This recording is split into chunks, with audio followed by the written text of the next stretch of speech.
आपने कर्म अच्छी नहीं की, आपको उसका भुगतान या भुगतना पड़ता है। और जैसा कि हम सब जानते हैं कि अगर किसी से पूछा जाए, जैसे युधिष्ठिर से यक्ष ने पूछा था जी। कि जीवन का सबसे बड़ा सत्य क्या है, तो युधिष्ठिर ने एक शब्द बोला था, मृत्यु। मृत्यु। अब हम थोड़ी बात मृत्यु की कर लेते हैं। मृत्यु हम सबकी होनी है, हम हर किसी की होनी है। आपने कहा मृत्यु के बाद मिलेगा। कईयों को तो शायद मुझे लगता है ना, डिसिप्लिन में रखने के लिए बात बोली जाती है कि मृत्यु के बाद होगा ऐसा, ये मिलेगा, नर्क मिलेगा, स्वर्ग जी। मिलेगा। ये स्वर्ग और नर्क आपके अकॉर्डिंग क्या है? क्या ये इसी धरती पर है या इस धरती के परे की बात है? दोनों चीज़ है। आपने कर्म अच्छी नहीं की, आपको उसका भुगतान या भुगतना पड़ता है। आप जब एक होटल में जाते हो, रेस्टोरेंट में जाते हो, तो आपको पे करना पड़ेगा एट एनी कॉस्ट। आपने जो खाया है आपको उसको बिल देना पड़ेगा, चुकाना पड़ेगा। वो इस दुनिया में भी होता है। लेकिन कर्म का जो सर्कल है ना, जो श्री कृष्ण ने भगवत गीता में 18 अध्याय में यही सिखाया है। तब जाके जब कृष्ण समझा रहे, तब 18वें अध्याय में अर्जुन कह रहा कि हाँ, अब मेरी जो संशय है वो खत्म हो गई। तो कर्म को समझना इतना आसान नहीं है। जैसे बहुत सारे लोग कहेंगे कि ये नरक स्वर्ग जो होता है ना, ये डराने के लिए है। लेकिन मैं उन्हीं लोगों से पूछती हूँ कि हम जिस देश में रहते हैं, उस देश का अपना एक संविधान होता है। यहाँ एक कॉन्स्टिट्यूशन बनाया गया है, कुछ लॉज बनाए हैं, कुछ रूल्स हैं। अगर आप उन रूल्स को तोड़ते हो तो उसके अगेंस्ट आपके लिए एक दंड होता है। इतनी धारा है, ये जेल है, ये इतना, आपको इतने दिन जेल में रहना पड़ेगा। तो अगर एक राष्ट्र जो है, एक देश जो है, अगर वो बिना कॉन्स्टिट्यूशन नहीं चल सकता, तो इतना बड़ा जो नेचर है इसमें भी कोई ना कोई तो संविधान होगा, कोई ना कोई दंड व्यवस्था होगी। तो वो जो दंड व्यवस्था है उसको हमने नरक और स्वर्ग का नाम दे दिया है कि अगर आप रूल्स तोड़ते हो तो आप नरक जाओगे, और अगर आप सही रास्ते पे चलते हो, अपने नियमों को सही, नागरिकता जैसे नागरिक सही काम करता है वैसे ही आप स्वर्ग जा सकते हो। बात रही कि क्या ये सचमुच होते हैं? बिल्कुल होते हैं। अगर हम अपने शास्त्रों की बात करें, श्रीमद् भागवत की मैं प्रवक्ता हूँ। भागवत में स्पेशली 28 प्रकार के नरकों का वर्णन है, स्वर्ग का वर्णन है। गरुड़ पुराण पूरा जो है वो इसी उससे दिया गया है कि आप कैसे, जीवन के बाद क्या होता है। पर दिक्कत क्या है कि जब हमें इन चीज़ों को सुनाया जाता, बताया जाता, तो हम उन पे फोकस नहीं करते। जैसे आज भी भारत में परंपरा है, किसी की मृत्यु होती है तो घर में गरुड़ पुराण का पाठ होता है, लेकिन उसको कोई ध्यान से नहीं सुनता। सब आराम से पीछे बैठे सोए होते हैं, अकेले पंडित जी गला फाड़ फाड़ के वो मंत्र बोलते रहते हैं, क्योंकि उनको लगता है कि जो गया ये टेम्परेरी, मैं तो परमानेंट हूँ, मेरा तो ये कुछ होना जाना नहीं। लेकिन वो इसलिए सुनाया जा रहा है कि सीखो, आप इसको सुनो, आप पढ़ो, आप कि कर्म का कितना बड़ा सिद्धांत है, वो घूम करके आपके पास आएगा।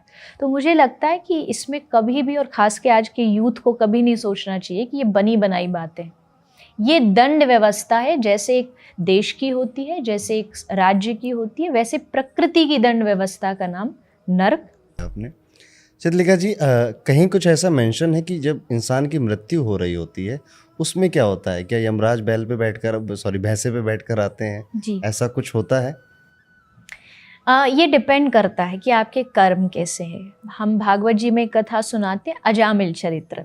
तो अजामिल चरित्र में उसने कभी जीवन में कोई अच्छा काम अब थोड़ा नहीं डिटेल में किया था। सुनाएंगे कथा? अजामिल एक ब्राह्मण थे, कान्यकुब्ज ब्राह्मण थे। तो अजामिल ब्राह्मण पहले बहुत पवित्र थे, पांडित्य था, विद्वता थी, बहुत शास्त्र पढ़े थे। लेकिन क्या हुआ, एक बार उनके जीवन में एक ऐसी नारी आ गई, एक ऐसी, उन्होंने किसी को संभोग करते देखा, तो उनका मन किया कि तू मेरे साथ चल। उसको घर ले आए, वो एक वारंगना वेश्या थी, तो उसको घर ले आए, उसके साथ रहने लगे, और संग का असर पढ़ते पढ़ते उनका जीवन एकदम चेंज हो गया। अब वो गलत काम करने लगे, शराब पीने लगे, चोरी डकैती ये सब करने लगे। उनके घर एक बार कुछ साधु ब्राह्मण आए, तो उन्होंने, साधु ने भोजन किया। भोजन के बाद उन्होंने बोला कि घर में साधु आया, कुछ दक्षिणा। तो अजामिल डाकू बन चुका था, बोला महाराज मैं दक्षिणा देने वाला नहीं, मैं छीनने वाला हूँ।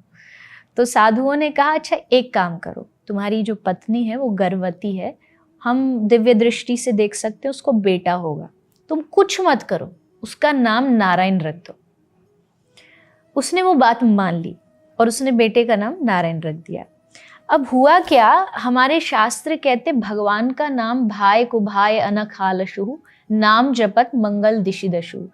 भगवान का नाम इतना पवित्र है, आप मन लगा के लो, बिना मन लगाए लो, गलती से लो, उसका असर आप पर पड़ता है। तो बेटे का नाम बुलाता था, पर उसको नारायण नाम का फल मिलने लगा। और जब उसकी मौत हुई, मृत्यु के समय जब उसकी प्राण खींचे जा रहे थे, तो यमदूत आए, क्योंकि जीवन में कोई अच्छा काम नहीं किया था। लेकिन लास्ट मोमेंट पर जा कर के उसने जोर से आवाज लगाई कि नारायण मेरी रक्षा करो, क्योंकि प्राण खींच रहे थे। तो उसी समय एग्जैक्ट दूसरी जगह विष्णुदूत आ गए और विष्णुदूतों ने कहा कि कोई व्यक्ति अगर अपने अंतिम समय में नारायण नाम ले रहा है तो नरक तो नहीं जाएगा, ये कन्फर्म है, क्योंकि उसने नारायण का नाम लिया। तो फिर उन दोनों में वहाँ बहस हुई। बहुत अच्छा प्रसंग है ये। उसमें विष्णुदूत बताते हैं, यमदूत बताते हैं कि किस किस को नरक नहीं लाया जा सकता है। जो भगवान का नाम कभी जीवन में एक बार लेता हो उसको नरक नहीं लाया जा सकता। तो वो सारा यमदूतों को बताया जाता है। तब वो यमदूत और विष्णुदूत दोनों अजामिल को छोड़ के चले गए और उसको एक चांस दिया कि अब तू अच्छे से भजन कर और भगवान को प्राप्त कर। तो अजामिल की कथा से मुझे लगता है ये बात समझ आती है कि मृत्यु होती है तो कर्मों के अनुसार डिसाइड किया जाता है कि यमदूत आएंगे या भगवान के दूत आएंगे। सारा जो मृत्यु और जन्म से जो जुड़ा जो चक्र है ना, मैं हमेशा कहती हूँ जन्म और मृत्यु, ये जीवन के 2 पेज भगवान लिख चुके हैं ऑलरेडी, लेकिन इसके बीच के जो सारे पेजेस हैं ना वो खाली हैं, वो हमें भरने हैं। जन्म लाभ हानि मरण, यश अपवश विधि हाथ, ये सब भगवान के हाथ में, जन्म मृत्यु हानि लाभ। लेकिन उस जन्म मृत्यु के बीच में मुझे क्या करना है वो हमारी मृत्यु भी